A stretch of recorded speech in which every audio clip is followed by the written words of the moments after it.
spiritual center. We're centered in God.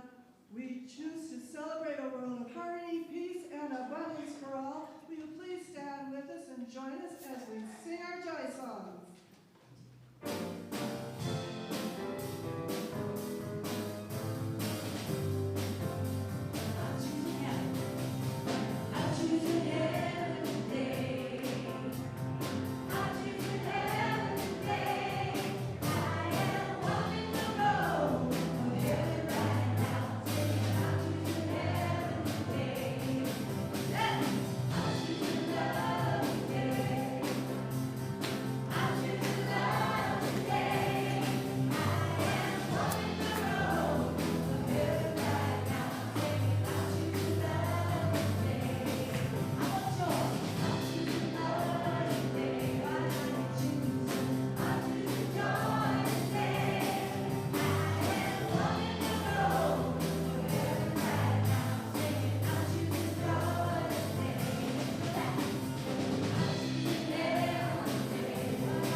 Now let's say our mission statement together. We inspire personal transformation. And now as we move into our period of prayer, meditation, let's just quiet our minds. Just be in our bodies and open our hearts.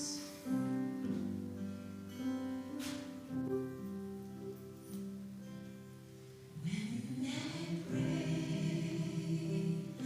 I feel my heart.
And so, sweet, loving Spirit,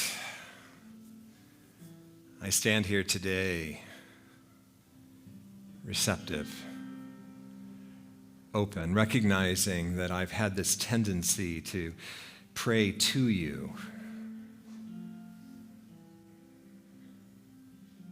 praying to you to make things happen, even to inspire me. But today, my prayer is much more oriented towards listening. What is it that is mine to do? What is it that my soul longs for in this lifetime? What is my light to bring forward? How am I to be God on earth in the form of this human being?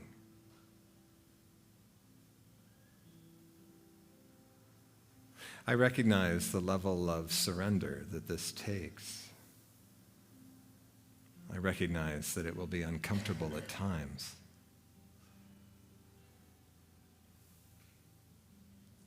And yet experience tells me that it will touch my heart deeply. Something that I've longed for and looked for outside of me. But today, I turn within.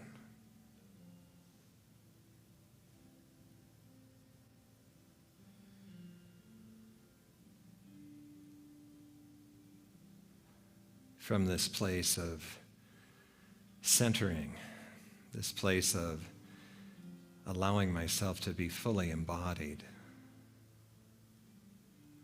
I'd like to invite you to join me as we then bring to mind appropriately our prayer box in our front lobby and our prayer list that's published every Tuesday.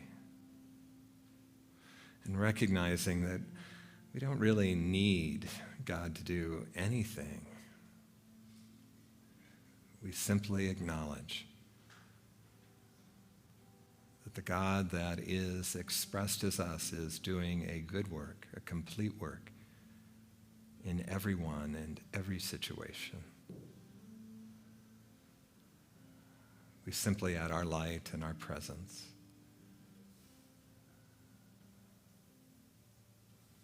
That all things can be trusted to be working out for their highest good.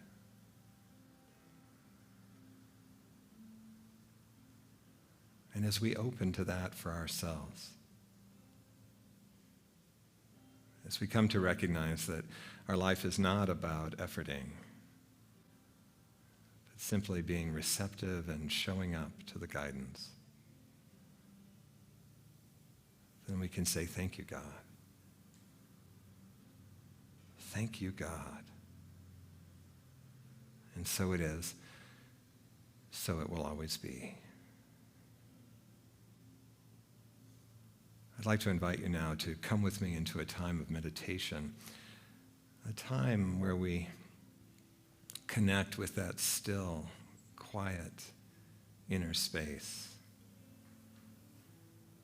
the place where all guidance arises from, all inspiration. Our music team will gently bring us out of this time together, but for now, we rest in the silence.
Service, one of the things I'm always struck by when I hear them out in public is that they make it cool to be kind.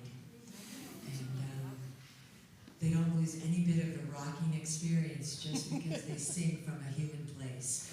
So I also want to let you know as a preview that they're going to be with us for our gala this year. So if you've been making plans for September 21st, we will be having Something Underground as our special guest that night. Please welcome.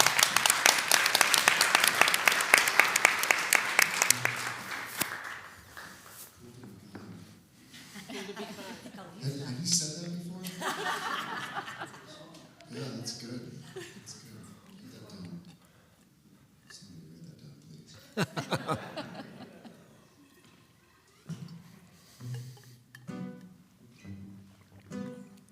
This is a song called Burden. And it occurs to me that in this community we all support each other and help each other carry our burdens.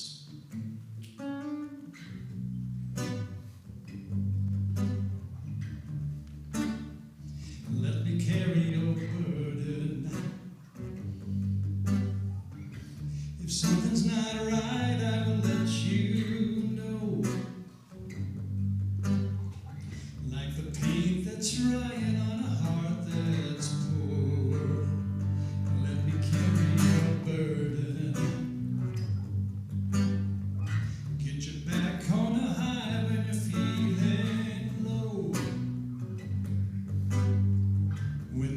weight's too heavy, but you won't let go. So come to me, my brother, and I will sit with you a while. Pretty soon I'll see you smile, and you know you will. No matter how much you're hurting right now, you know everything will change in time.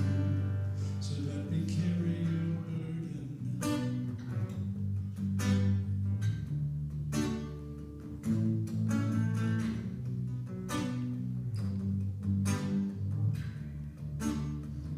Let me carry your burden.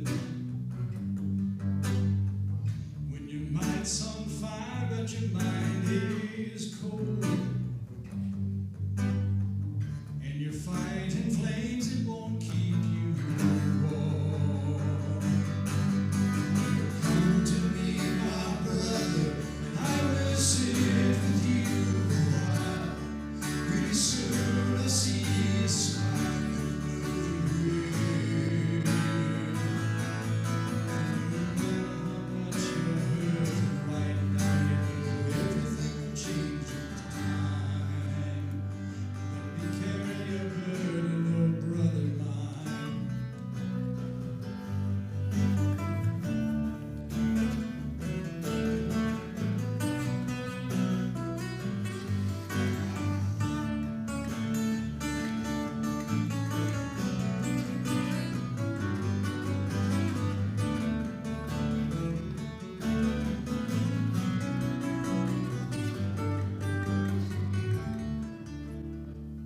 Let me carry your burden. Come tomorrow, you'll be right as rain. In a quench of fire, wash away your pain. Come to me, my brother, and I will sit with you a while. Pretty soon I'll see you smile, and know you will. No matter how much you're hurting right now, everything will change in time.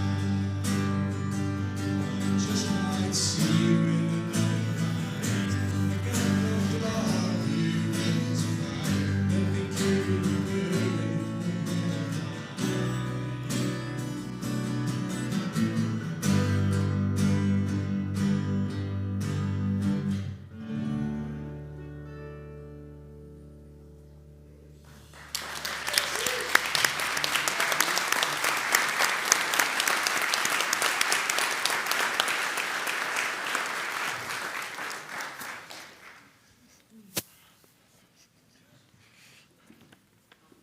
It is so good to have you guys here. Hang out here anytime you want.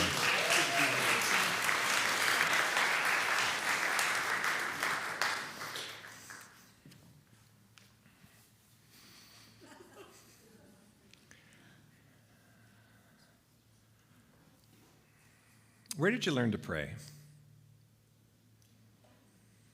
And do you pray the same way that you prayed when you were a kid, or, you know, in your, I have a zone now that I can speak from. This is the holy zone right in here.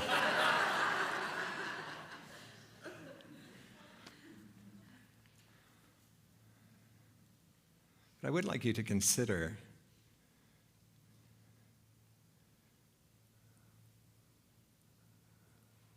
maybe the question is, what are you praying from? George Jane said something to me, I don't know how many years ago. George tends to tell you things over and over again until you get it, right? It's the beauty of George. He said, in true prayer, we don't pray to God, we pray from God. And Lynn Welch, some of you may know Lynn, several months ago gave me this book, The Healing Path to Prayer. And it really opened my eyes to my orientation towards prayer. So I'm looking forward to sharing with you what I've learned.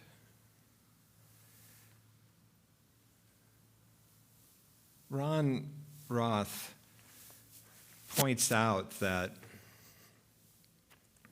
when the disciples said to Jesus, "Teach us to pray," that they used the word in Aramaic, slotha, which we've interpreted to mean prayer, but to them it meant set a trap.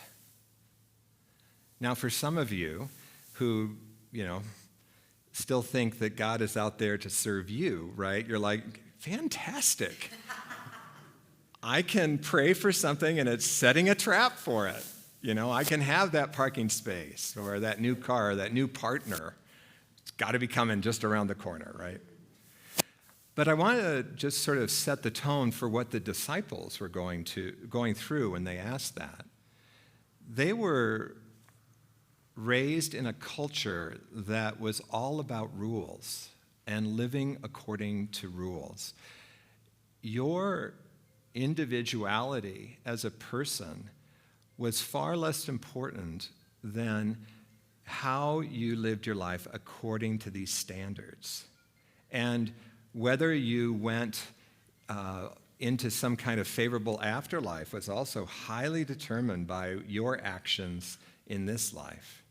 And so here comes this guy Jesus, who has invited them to follow him, and they see that he's speaking about life like he's coming from a different perspective, not so concerned about the rules. He's talking to them about how he's living from the kingdom within him. And they're seeing him doing things that they've never seen these people do who have lived by all these rules. He's healing the sick. He is reviving the dead, walking on water. And so they're interested. And they're saying to him, how do we catch this God? How do we set a trap for it? Because we want this too.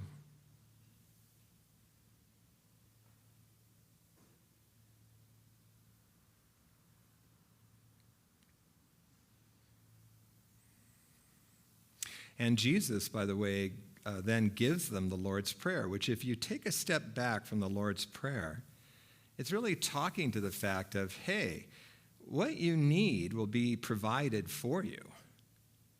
That the opportunity is to really embody who you are as a spiritual being. Sue has me reading, what's his name? Paul Smith's book, Is Your God Big Enough? And there's more to the title than that. I never can remember it. But Is Your God Big Enough? It says, enough of it, about it. And in there, Paul points out another thing that is interesting about Jesus' prayer life. Have you noticed he never prays about something, like to have God do something for him that he might be able to do himself? He never prays about healing someone. Notice that when he stepped out of the boat onto the water, he didn't say a little prayer first. He just does it. And what Paul Smith points out is what Jesus is modeling for us is that we are God incarnate. That the healing happens through us. It happens that Ron Roth is one of those hands-on healers. He heals thousands of people. But I think we then set ourselves up for that standard, right? So I would easily be able to say to you, well, I'm not a healer. And yet, after reading his book, I was like, well, not only am I a healer, but anybody that's being willing to be present to someone else, have you ever had that sense of, I need to call Ruby and just touch base, right? And then you call and, oh my God, it's so great that you're talking, I'm dealing with this or whatever, and you can feel the impact of your presence, of your willingness to be there. It is who we are as spiritual beings. We are a presence. That presence really does amazing work as us. But how many of us sort of take a step down? Or like what I like to do, I have this fairly lengthy prayer list. Many of you are on it, whether you like it or not. And I've sort of been holding the idea of, oh, God, you handle it, right? Yeah, you take care of it. Now, when I look down through the list, I'm asking more for, and what is the trap that needs to be set here for me? What is it that I'm being invited to do in response to this prayer request? And interestingly enough, not much. You know, as a minister, I thought that I was the one, right? Not true. But then every once in a while, I'll get that nudge. Call such and such, or we need to go visit, or whatever it is.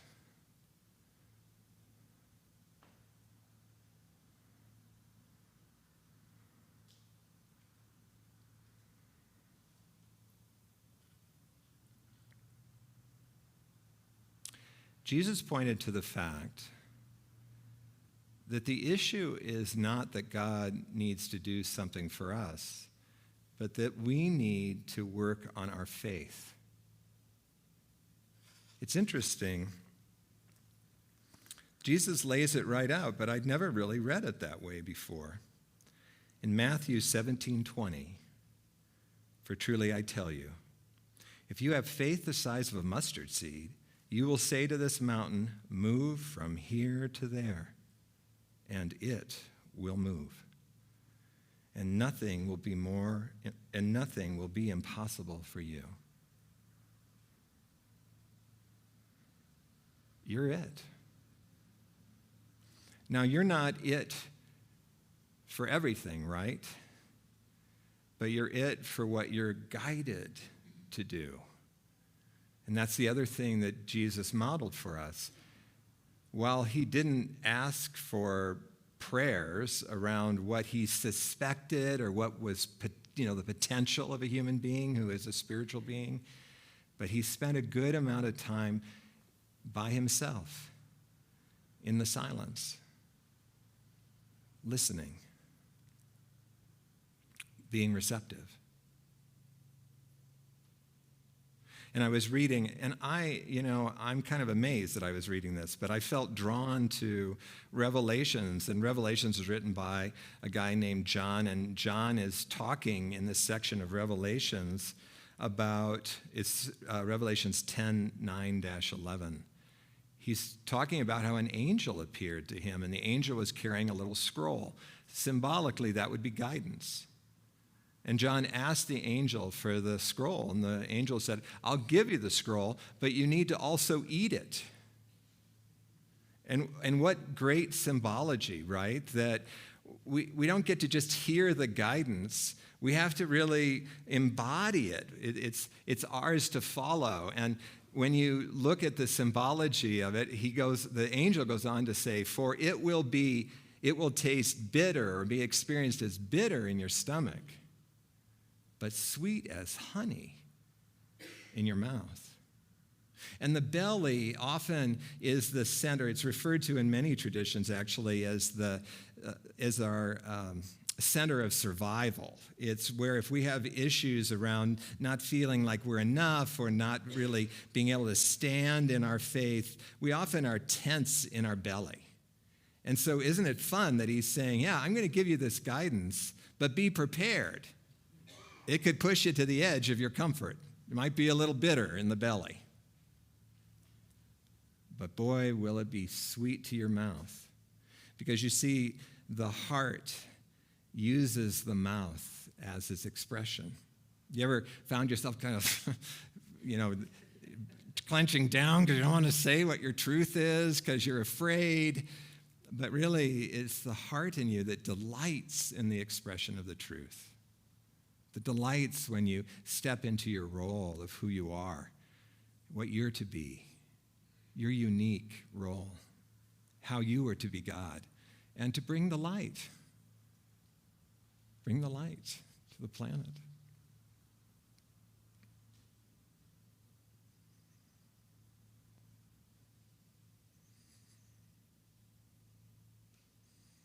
So, as I said in the opening prayer, the real key to prayer is our ability to be receptive. Are we willing to hear the guidance? And there's a couple of things that I think are important to remember about that. I'm like a broken record talking to you about the fact that we have to be exploring the reactivity that comes up in our lives. Because you see, when we go into a reactive place, we're defended. And that is the polar opposite to receptivity. We're saying that this situation needs to conform to me, not being open to how we are being called to be the light in this situation.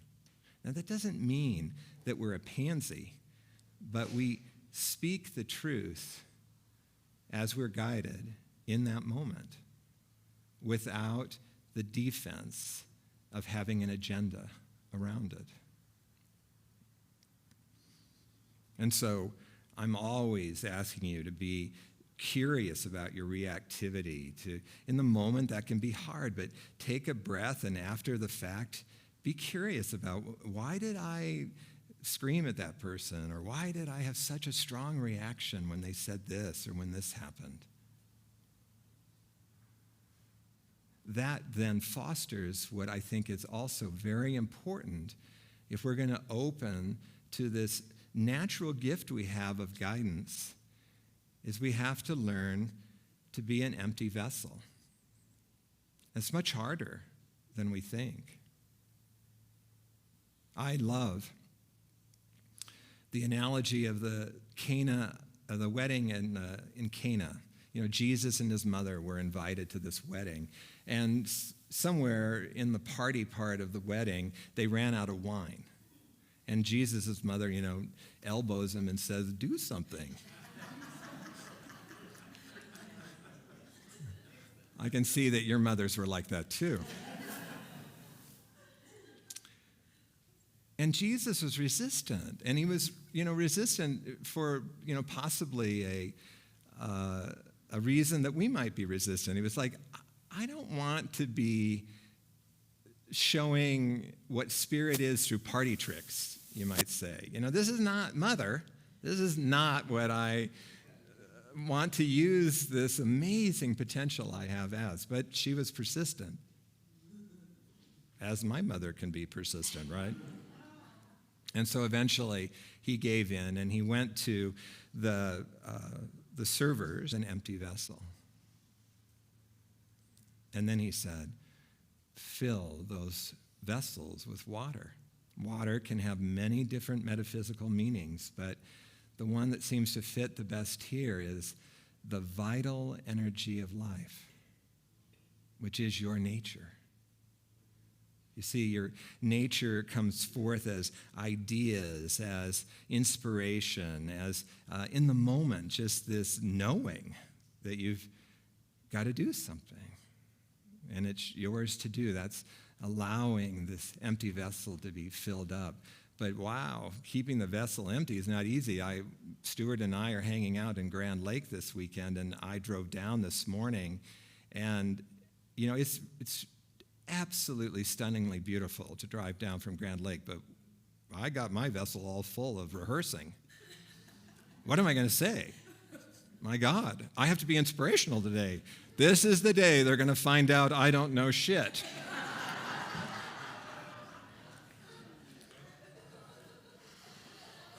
It's much harder than you would think. So I'm sitting there breathing. I'm saying, oh, come on, I want to practice what I'm preaching here today. I just want to be open to the flow. I don't know. Out of a 2-hour drive, I'm thinking I got about 10 minutes of quiet in, right? And yet, it's still happening.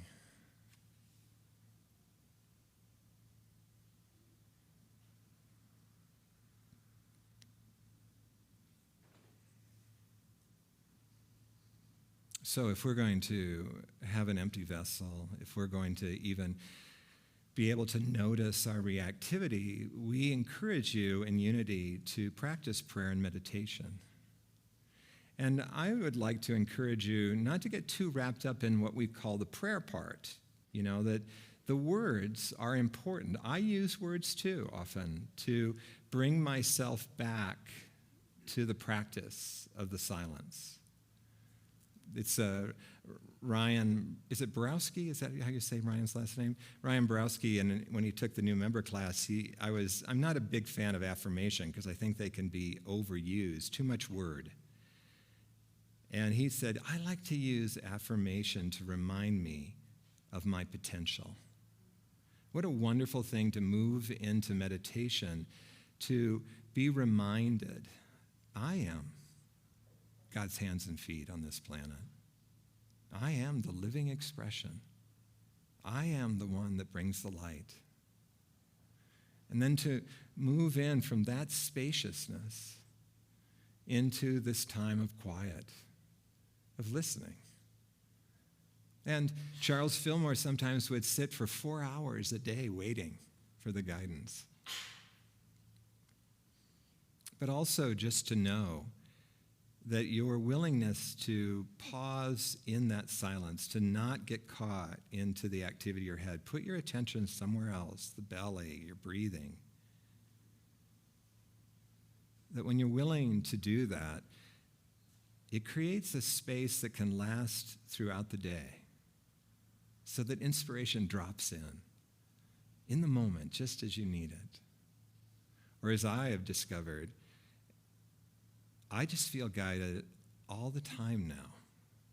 I don't think that much. Of course, some of you would wish I would.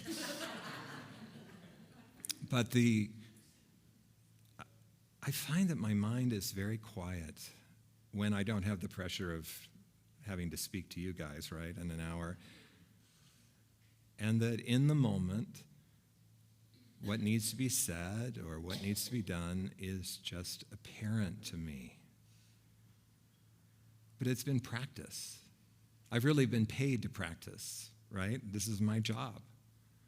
It's been a real gift to me. It's been the sweetness of the taste of life. Ron Roth also says one other thing that I just thought was beautiful.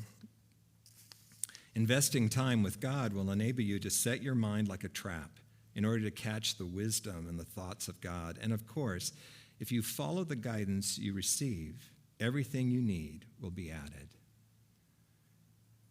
There's nothing more true than that. Your guidance is your unique purpose, your unique showing up in the world.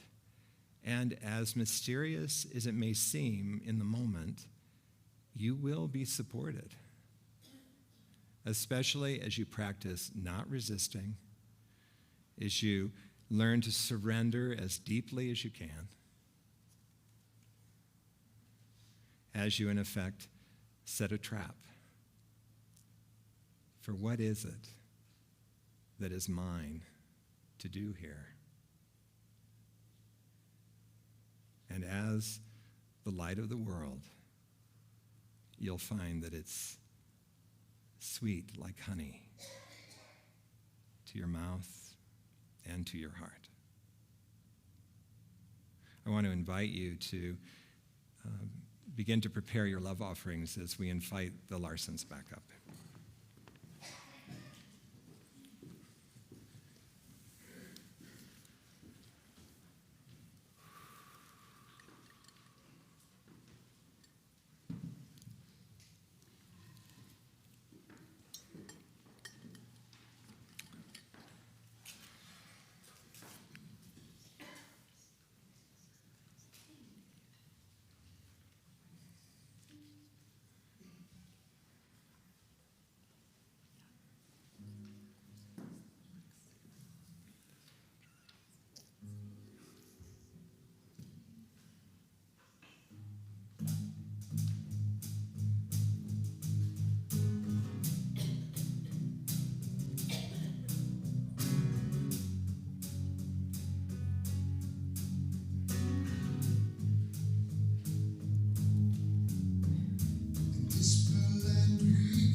still have friends.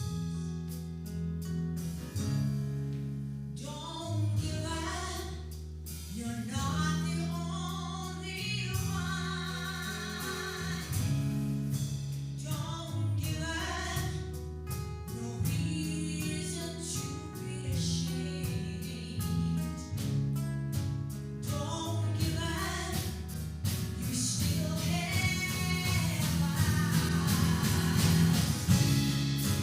Don't give up.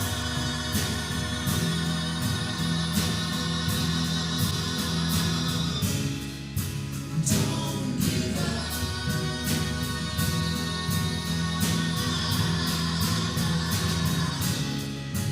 Don't give up.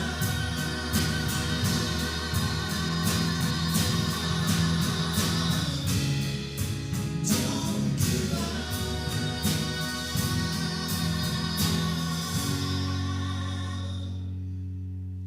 There's a place where we belong. Wow.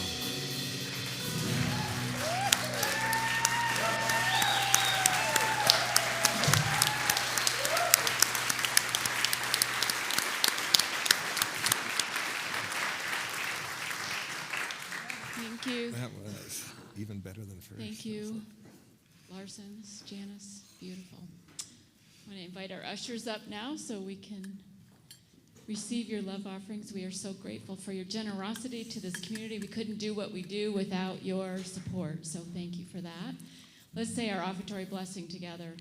God's love has always met and will always meet all my needs.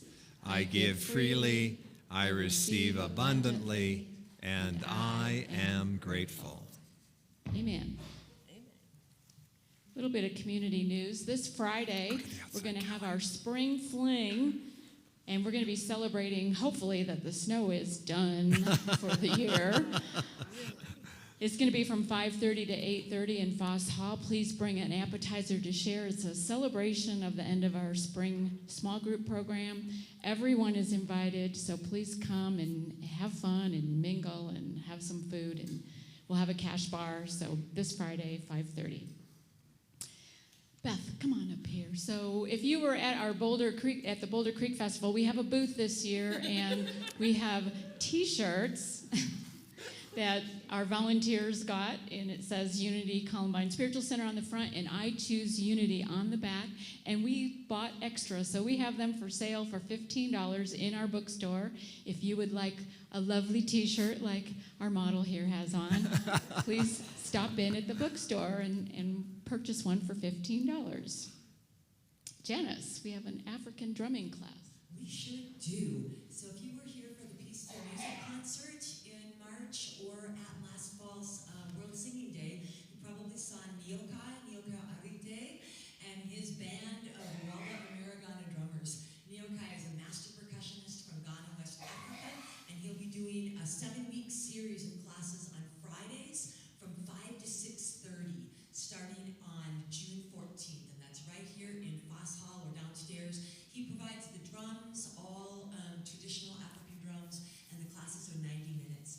You can register with me for all 7 weeks, or you can also drop in. I'm happy to share more information with you. Thanks, Janice.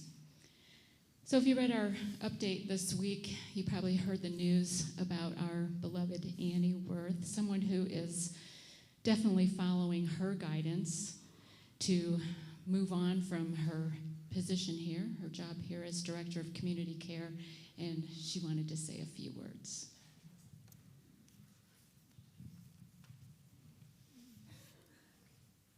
Good morning, my spiritual family. So, about 6 years ago, I had just moved to Colorado. My daughter was getting ready to have a baby. No, I guess it's been 8 now. Wow, time goes so fast. And I was pretty lost and had left my spiritual community of 23 years back in California and was just sort of like, what do I do? Where do I go? And I asked for guidance. And I kept praying, saying, I have one requirement. I need to work on spiritual ground with spiritual people. And the next thing I knew, here I was, thanks to Susan Gallagher, who turned me on to this beautiful place. If you would have even asked me a week ago, let's see, today's Sunday, no, 10 days ago, if I'd be standing here talking to you, I'd say, what? Are you crazy? But the fact is, Susan and I took a trip up to Shoshone, and I participated in a fire ceremony at 5:30 in the morning on last Saturday, doesn't matter. And all of the conversations that I had in my head when I was getting this guidance over the last month and, arguing with it and reacting to it and defending against it and all this stuff, all of a sudden fell away. And what was left was really powerful guidance. I don't know if it's ever happened to you. It's only happened to me a couple of times in life. And I had a voice come into my head that said, now is the time.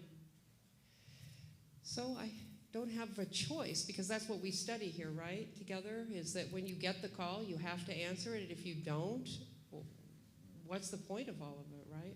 So I'm answering my call. I'm going to retire. I'm not going to work. I'm not going to another job, whatever you may hear. You know how we all talk to each other. It's that I want to be with my grandchildren. They are 3, 5, and 8. They're a pack of crazy. And they need me, and I need them. I'll be around. I'll be here at church. I'll be volunteering. You won't be rid of me. I will be doing a new thing called grandparenting as a spiritual practice. You can follow me on Instagram. I'm not kidding. And I just want to thank all of you for giving me a place to land all those years ago, and for loving me and supporting me, Julia, Sue Tholey, Susan, Carol, Sue, and Scott, and all of our staff for supporting me and letting me really come into the spiritual being that I am today, because I wasn't the person I am today when I came here, and I am transformed. And therefore I can step into my guidance, regardless of how fearful it is. I'm not asking a financial planner if this is the right idea, because he would say, what, are you crazy?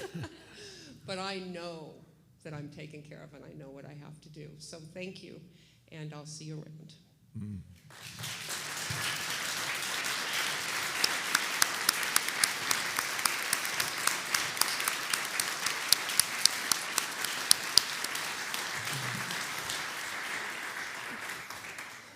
Thank you, Annie. And as saddened as we at the staff are, and I'm sure most of the community that she's leaving, we're also very happy for you to be finding your joy and your next thing that is yours to do. So we want you to know that we are, Scott and I, along with the board, will be looking at the position. We'll be maybe making some adjustments, and we're going to be taking it into discernment. If you have any ideas or you want to share something about all of this and what's next for Columbine, because Annie certainly supports that we continue to be a thriving institution, a thriving spiritual center, and so we will look and decide what is best for Columbine going forward with this. So we are open to your suggestions. Please email Scott or myself if you have any ideas, but we will do what's best for this community. Notice how you said my name first. Please email Sue or Scott. What I'd like to add to that is, while Annie thanked us for loving her, is it any doubt that we were loved by this woman? And it's really brought this community along. So often people on the staff bring us to a higher consciousness, and Annie has really brought us to a consciousness of loving community, and we are in debt to you. Yeah, thank you. Thank you. Hey, if you're here for the first or second time, we'd love to honor you and see who you are, ask you to stand or raise your hand so that we can give you a flower and acknowledge you. Is there anyone here for the... thank you.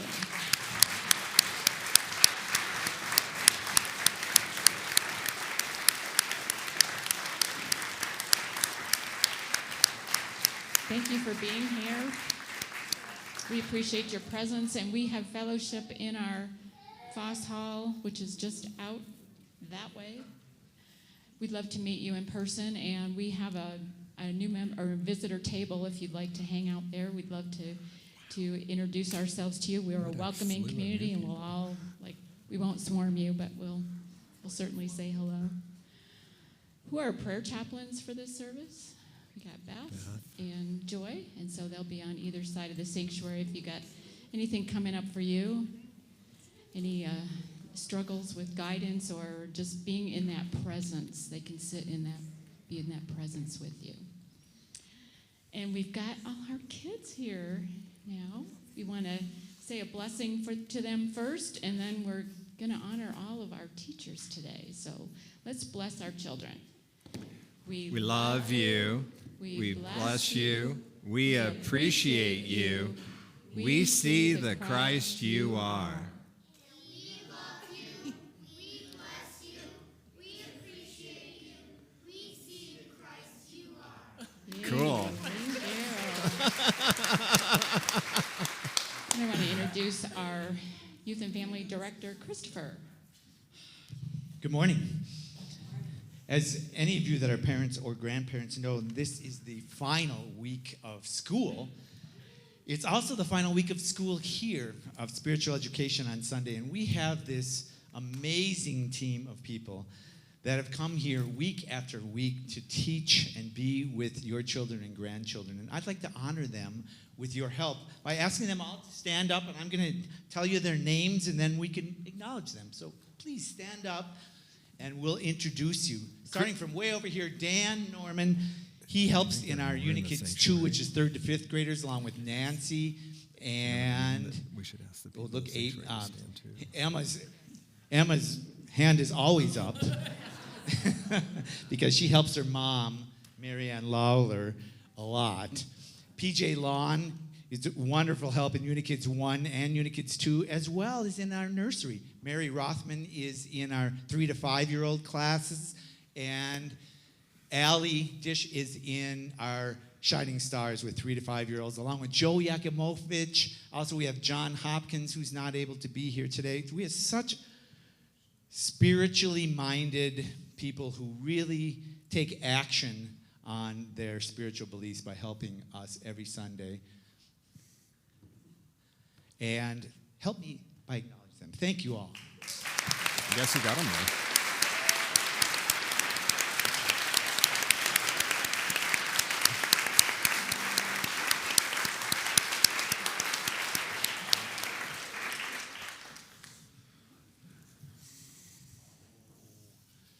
You know, there are some people in the crowd. Lynn King is hiding way back there. And sorry, no hiding allowed. Thank you, Lynn, for being a part of this team. Her husband Mike's a part of this team. Joni and Michael are right here.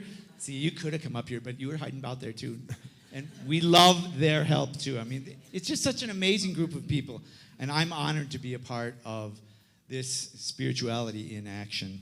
And the summer schedule, I came up here about 3 weeks ago and I said, hey, you guys, can you help us in the summer? And 11 weeks disappeared by me asking that one question. There they are. I have copies of the summer schedule. If anybody wants a copy, please see me. Thank you. Thanks, Christopher, and thank you, our teachers. See, it's hard to get rid of me. We will be having our twice monthly grief group downstairs in the meditation room at 12:30. So if that's something that you're experiencing currently, we will be there for you. I think that's it. Anything else? No? We're Okay. good. Let's all stand and face the center for our peace song.